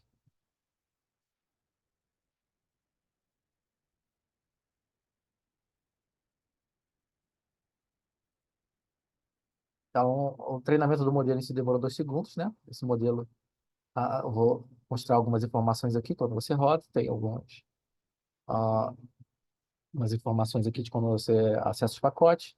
Aí você tem a primeira informação que diz onde que vai ser guardado a informação ah, obtida no treinamento. Então, dentro da pasta dataset 12, que é onde fica os arquivos H5, foi criado então uma nova pasta chamada ML. Então, todos os resultados da análise multivariada vai ser salva dentro dessa pasta ML. Aí aqui tem a informação dos datasets sendo carregados. Depois temos a informação do pré-processamento das entradas, né? Com as informações da média e do desvio padrão de cada variável ah, utilizada como input para a rede neural. Depois temos informações sobre o shape da nossa amostra. Então, ela tem 39.741 eventos. Então, e temos 3 colunas. Então, essas 3 colunas são associadas a cada uma das variáveis de entrada que nós temos. O nosso label, que é a informação da classe, né, dos nossos eventos. Então, é um vetor único, com o mesmo número de eventos das variáveis e o peso também, né? É um vetor único guardando os pesos dos eventos. Depois disso, nós temos a informação sobre o modelo que está sendo usado, né, que foi construído com os parâmetros que nós definimos lá. Então, esse job 1, esse job 0, na verdade, então ele está criando um modelo de PyTorch. Então, as funções de ativação escondidas, elas usam a função de ativação ELU, e a função de ativação da última camada é o sigmoid, como foi descrito. Esse modelo, então aqui a gente tem a sequência das camadas. A gente só tem, então, uma camada, e essa camada tem 10 neurônios. Então, a gente começa aqui a produzir as entradas da primeira camada, que tem 3 entradas das variáveis, e isso vai produzir os 10 outputs, que vão para os 10 neurônios. E depois, de baixo, nós temos a linha que especifica que desses 10 neurônios vai sair um output que vai ser o resultado da análise. Então, isso aqui é uma configuração para uma rede neural com apenas uma camada que possui 10 neurônios. E aí aqui embaixo a gente começa então a obter os resultados das iterações. Então a gente mostra aqui ah, o resultado para o valor da nossa função de perda e da acurácia para toda vez que a gente tem 10 interações no nosso loop do treinamento da rede neural.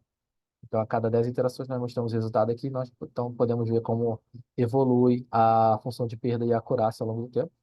Então, tu vê que a função de perda ela vai diminuindo e a acurácia vai aumentando ao longo das iterações. E aí observamos então que a nossa rede neural terminou com 540 iterações.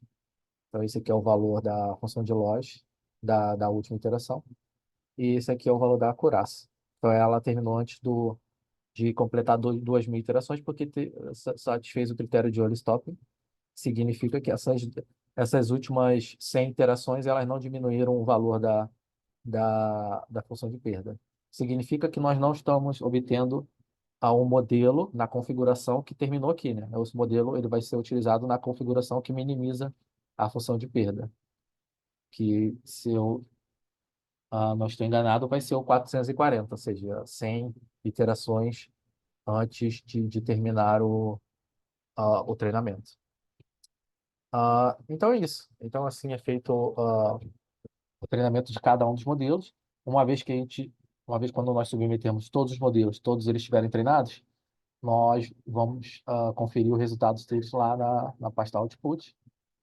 Então, nós vamos aqui Output, Open Data, Machine Learning OD. Deixa eu fechar aqui a pasta Happy Hero.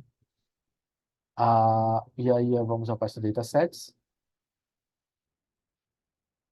E dentro da pasta Datasets, os datasets referentes ao ano de 2012. Então, vamos abrir agora a pasta Machine Learning para ver o conteúdo dela. Então, essa pasta já tem duas pastas dentro dela, mas esse Best Models, a princípio, não deveria estar aqui, porque ele só aparece quando nós avaliamos os modelos que foram produzidos. Então, enfim, eu vou falar sobre isso daqui a pouco. Então, a princípio, se quando terminou de executar os nossos modelos que foram submetidos, essa pasta torch seria criada. Aí dentro dela seria criada outra pasta, a pasta class. Então, a gente tem uma organização de pastas que reflete ah, as escolhas que nós fizemos na hora do treinamento, né? Então, usamos a livraria torch, a tag class, a nossa classe de sinal, a gente está chamando de sinal. E dentro dela, então, temos as informações dos modelos. Então, nós temos a primeira pasta chamada Features, que é onde está guardado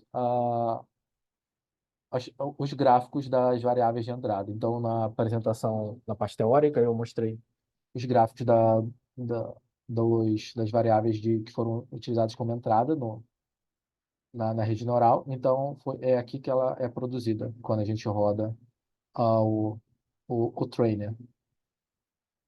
Então, aqui a gente já tem um dos resultados que nós apresentamos na apresentação teórica. E aqui, então, na pasta de modelos, nós temos os pastas referentes aos 32 modelos que foram treinados. Então, resta agora nós encontrarmos avaliarmos qual foi o modelo de melhor desempenho.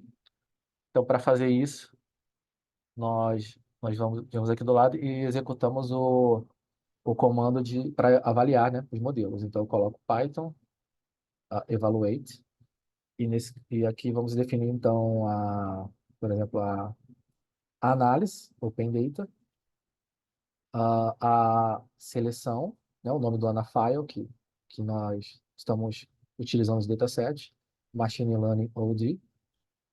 Ah, Depois disso, nós especificamos também o período, que é 12, e a tag, que é class. Então, faltou o L de library, mas eu não vou colocar aqui. Como eu falei, nós estamos trabalhando com a torch, então, por default, já está configurado como torch. Então, nós executamos esse comando. E então é gerado a lista com os resultados. Tá, eu vou expandir aqui a janela, porque no terminal ele não botou a parte do valor das funções de perda. Então aqui, então isso, quando nós executamos o comando, então ele mostra que ele está mostrando o comando para a versão de treinamento que nós definimos para a livraria Torch. Aí ele está mostrando também onde que estão ah, os modelos que nós estamos utilizando nessa avaliação. E ele vai fazer isso para cada classe de sinal que nós definimos. Então, está definido aqui só tem uma classe, né? A gente só tá, a gente fez uma configuração de classe simples, então ele está definindo aqui, mostrando o resultado para essa classe signal. Então, aqui ele colocou os 32 modelos e ele colocou eles na ordem na ordem de menor loss mínima, ou seja, a loss, o valor mínimo da loss na amostra de treinamento, que é onde que nós avaliamos o modelo. Então, de acordo com esse critério, o melhor modelo é o que tem duas camadas com 40 neurônios em cada camada e que tem batch size igual a 9.000 e o rate parâmetro igual a 0,01. Então, esse é o nosso melhor modelo aqui. É assim que a gente define o nosso melhor modelo. Com essas informações que foram utilizadas e foram disponibilizadas também na apresentação teórica. Ah, então, é isso. Então, uma vez, quando a gente roda então, esse comando evaluate, ah, nós voltamos aqui na pasta Machine Learning.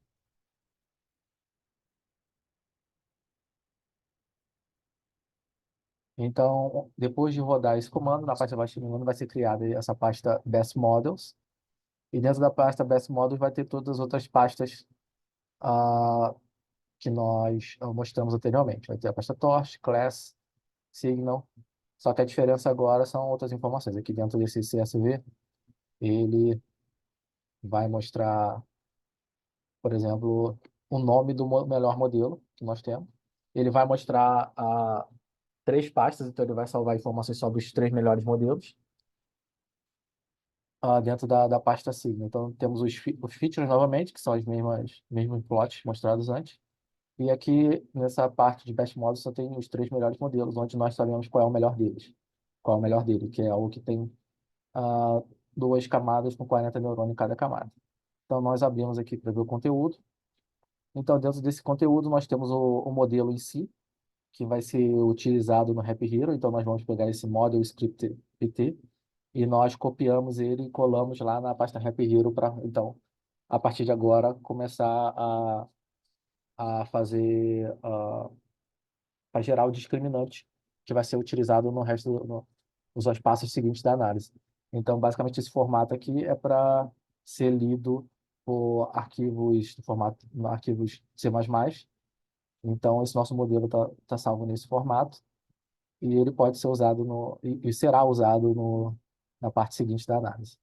Então, aqui também dentro da pasta temos outras informações associadas a esse modelo, que é o score, que é o plot que mostra o check de overtraining das distribuições de background de sinal e onde que a gente checa essas distribuições na amostra de treinamento e teste para checar se tem algum tipo de overtraining ou não, como foi mostrado na apresentação teórica. O outro plot, que é o Training PNG, ele mostra então as curvas de evolução da função de perda e também da acurácia durante o treinamento, né? Ou seja, dependente do número de épocas, que foi mostrado também na apresentação teórica. Então, essa informação da evolução da função de perda e do acurácia é obtida desse CSV aqui que foi produzido, que é um dos outputs quando você treinar o modelo. Então, a gente tem aqui todos os valores para cada valor de época aqui, de passos de 10 épocas, nós temos os valores das acurácias e das perdas. Ok, então nós temos a função aqui, já temos o nosso modelo, o modelo que nós escolhemos para utilizar na análise, só que nós estamos interessados então na informação da variável, né? Qual é do impacto das variáveis nesse discriminante, né? Para saber quais são as variáveis fornecidas como entrada que tiveram maior impacto na produção desse discriminante. Para fazer isso, então, nós voltamos na pasta uh, Happy Hero Machine Learning e nós vamos aqui no nosso trainer. Então, como eu citei antes, esse trainer uh, ele foi produzido com o feature info igual a false.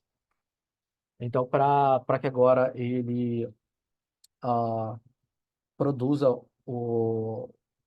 aquele estudo sobre o impacto das variáveis de entrada no resultado, então eu tenho que colocar true aqui e eu vou salvar.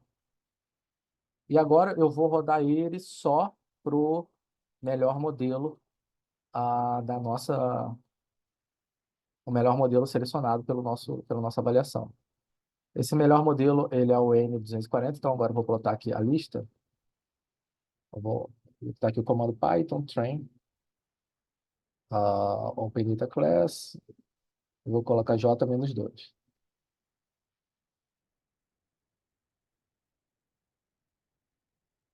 Então, com isso, ele me dá a lista de modelos. Então, aqui em cima, eu sei que o meu modelo ele é um N. com duas camadas e 40 neurônios em cada camada, com batch size igual a 9.000 e o rate parâmetro igual a 0,01. Então, eu vou buscar essa configuração aqui embaixo. Então, duas camadas, 40 neurônios, a batch size igual a 9.000. Então, o nosso modelo, ele está na posição de número 30 aqui na lista. Vocês podem ver aqui. Então, esse vai ser o modelo que eu vou executar novamente. Então, esse modelo vai reproduzir exatamente os mesmos valores que foram obtidos anteriormente, porque eu já defini os seeds de todas as partes do treinamento que necessitariam de geração de números aleatórios. Então, uma vez que a gente fixa o seed, toda vez que a gente executar o treinamento, vai ser gerado o mesmo resultado. Então, nós não vamos alterar os resultados obtidos antes, rodando novamente. A única diferença vai ser que agora vai ser produzido essa informação adicional para as variáveis, o impacto das variáveis no discriminante. Então, eu vou rodar agora, vou treinar agora esse modelo. Então, eu coloco aqui traço J, 30, e começa o treinamento do nosso melhor modelo.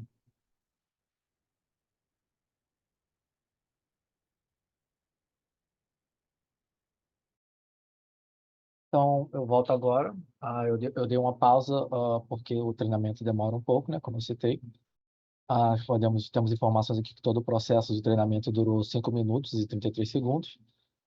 E só a parte e nós temos então aqui a informação que nós calculamos, o feature importance, e só essa parte demorou 2 minutos e 15. Então, é isso. Então, quando nós rodamos agora o modelo, e essa informação foi salva agora na pasta do modelo, ah, lá dentro da pasta Machine Learning. Entretanto, ela não está salva ainda dentro da pasta Best Models. Então, o que eu tenho que fazer agora é rodar o Evaluate novamente, que vai gerar exatamente o mesmo valor, o mesmo resultado anterior. Só que agora, na hora dele copiar a pasta dos 3 melhores modelos para dentro da pasta Best Models, ele vai levar junto a informação das variáveis, do impacto das variáveis. Então, com isso aqui, eu volto aqui para o output path. Então, a gente volta aqui para a pasta Best Models, Class, Signal, Models, onde temos agora o nosso melhor modelo aqui. E agora nós vemos que, em adição aos dois plots, né, do score e do training, nós temos também o features PNG, que é o plot onde está a informação do impacto das variáveis no nosso discriminante, que ele é construído com esse arquivo CSV aqui, que é um dos outputs do treinamento. Então, aqui ele tem o valor do feature score dessas variáveis. Então, é isso. Ah, com isso, nós mostrei para vocês como produzir quase todos os resultados mostrados na parte teórica. O que está faltando agora é mostrar o último gráfico, onde que eu mostro o discriminante e a curva ROC associada a ele. Mas aquele gráfico eu fiz, ele é feito separadamente, ele é feito depois, utilizando o pacote Happy Hero, né? Então, agora eu vou mostrar um notebook que eu utilizei para produzir aquele gráfico.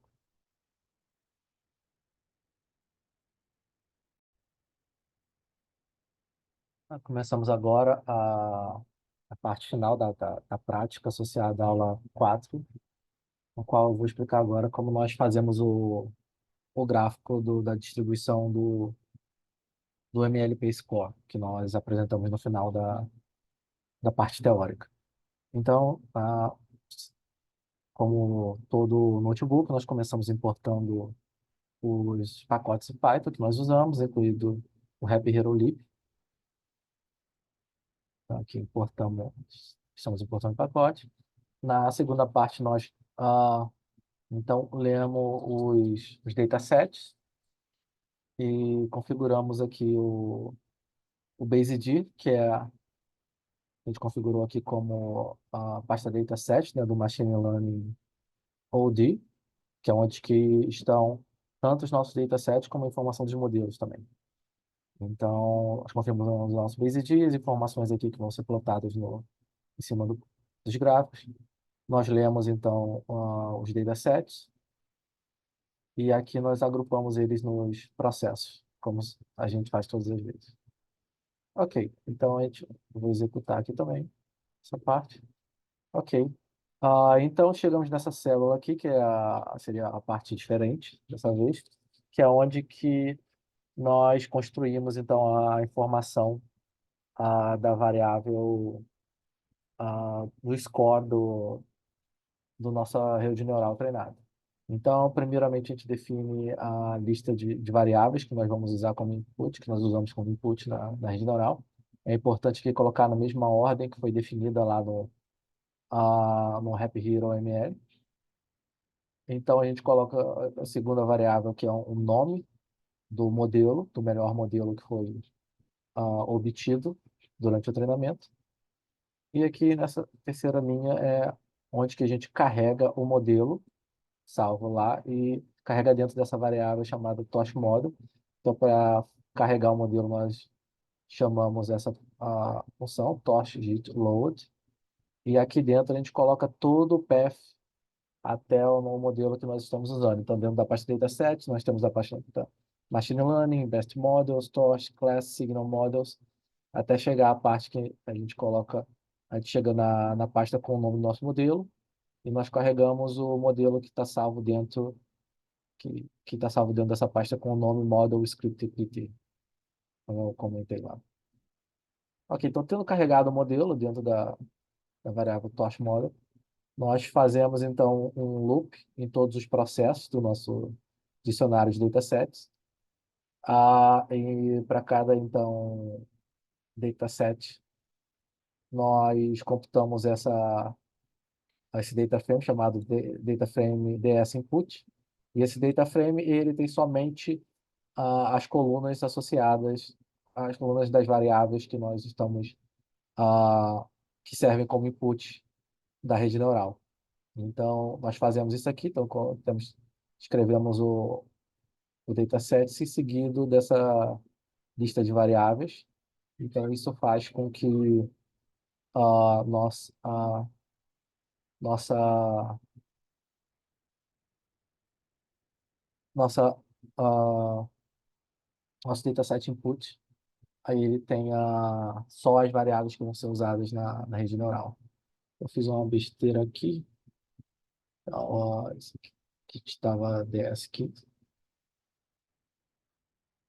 Mas então fazendo isso, a gente define o DS input. E então esse DS input ele vai servir como input do nosso modelo. Então, o nosso modelo está salvo aqui em Tosh Model. Então, a gente coloca o DS input como a entrada. E a gente tem que transformar esse DS input num formato de torch. E aí, com isso, a gente roda o torch model nesse data frame. E nós temos, então, as predições para cada um dos eventos do nosso data frame. Então, a última parte é simplesmente salvar essas predições com o nome MLP Score dentro dos nossos datasets originais da nossa amostra. Então, a gente faz essa transformação aqui para fazer que os processos de sinal tenham valores próximos de 1 e de background tenham valores próximos de 0. Então, tendo feito isso, a gente tem o nosso MLP Score. Isso só é feito aqui nesse momento porque nós estamos usando, nós estamos extraindo agora essa informação do modelo, mas no futuro nós vamos inserir o modelo dentro do Rap Hero. No Rap Hero, esse modelo vai ser usado então, para calcular esse MLP score dentro do Rap Hero e o que vai ser salvo e os resultados vão ser salvos já dentro dos datasets. Então, todo esse processo aqui não vai ser preciso no futuro, porque o Rap Hero já vai fazer isso e já vai produzir os datasets com um MLP score, que vai ser uma variável como qualquer uma outra dentro do nosso arquivo H5. Mas aqui nessa parte aqui, logo depois que a gente define o nosso melhor modelo, isso é feito para fazer esse plot e esse estudo, antes de nós inserirmos o nosso melhor modelo dentro do Rap Hero. Ok, então aqui no final, como de praxe, nós fazemos a combinação dos data frames de background. Aí definimos a lista de labels e de cores também. Então, rodando aqui, nós temos a informação aqui da pureza, então, da região de sinal, que é a região que nós estamos estudando. O processo de W mais jatos, então, é dominante, como já tínhamos comentado em uma outra ocasião. E no final, então, temos a última cédula onde nós fazemos o plot da, da região de sinal. Aqui está escrito que ele está fazendo o plot do MonPT, mas isso aqui é um erro, a gente está fazendo o plot do score, do MLP score, e da curva ROC associada a ele. Então, enfim, a gente está definindo figura aqui. Essa aqui é a primeira coluna, onde a gente vai ter o plot do MLP score com 100 bins, de 0 a 1. Então, a gente vai plotar o background e o sinal. Então, na coluna 2 vai ser o mesmo plot da variável MLP score, só que agora a configuração de bins vai mudar, são só 20 bins. E na coluna 3 nós definimos o objeto chamado, a variável chamada CTR, um objeto que vai guardar informações, vai ser um objeto da classe control, que vai ser definida com os nossos datasets de sinal, né, como de praxe. Né? Temos a informação da variável, que nós estamos estudando, que vai ser o MLP score, a lista dos datasets de sinal, a lista dos datasets de background, o peso e os bins que vão ser utilizados aqui para computar a curva ROC, nesse caso. Estamos utilizando 100 bins para ter uma curva ROC bem contínua. Embaixo, então, o seu ctr.rocplot faz o plot da curva ROC e o print AOC, né? Aqui, utilizando a informação do objeto ctr.aoc. Nós, então, plotamos a área sobre a curva do nosso modelo. Então, aqui estou executando a célula. Então, estamos aqui que é o AOC de 0,75, basicamente. E embaixo nós temos os plots, que nós apresentamos na parte teórica. Ah, eu percebi agora que esses plots são um pouco diferentes do que foram mostrados nos slides. Provavelmente, quando eu fiz os slides, eu devo ter utilizado os plots de algum modelo anterior. Mas então esses aqui, mas não muda muita coisa, é só uma mudança pequena. Né? Mas então isso daqui são os plots do nosso modelo criado que vai ser utilizado no resto da análise. Então aqui eu termino a parte prática da aula 4, então nos vemos agora na aula 5.